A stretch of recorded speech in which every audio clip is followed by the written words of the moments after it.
হলাম বাগডোগরা এয়ারপোর্ট থেকে D voter delete হয়ে গেছিল, তার প্রতিবাদের ওইখানে ছিলাম বলে অ্যারেস্ট হলাম বাগডোগরা এয়ারপোর্ট থেকে। এই যে মোফাক্কেরুল ও ফুটেজ লিবার জন্য প্রায় সময় দেখেছি সব জায়গায় যে ফুটেজ লিবার জন্য এমন কিছু কিছু হাঁকাহাঁকি করে যেন মনে হয় বিরাট কিছু একটা ব্যাপার।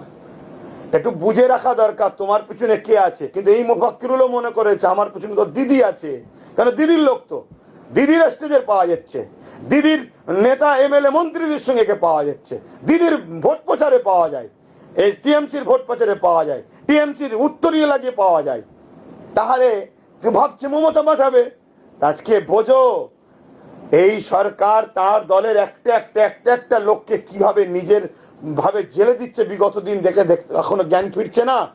অতএব সাধারণ পিছিয়ে পড়া জনজাতি যারাই আছেন, মুসলিম, এসসি, এসটি, যাদের নাম বাদ গেছে তাদের উদ্দেশ্য করে বলবো, আন্দোলন সংবিধানের রাইট, সংবিধানের দায়রার মধ্যে থেকে করতে হবে। মানুষের রোডকে দীর্ঘদিন বন্ধ করে দিয়ে মানুষ যার যে দোষ করেনি তাকে কষ্ট যেমন দিয়ে একটা উচিত হবে না।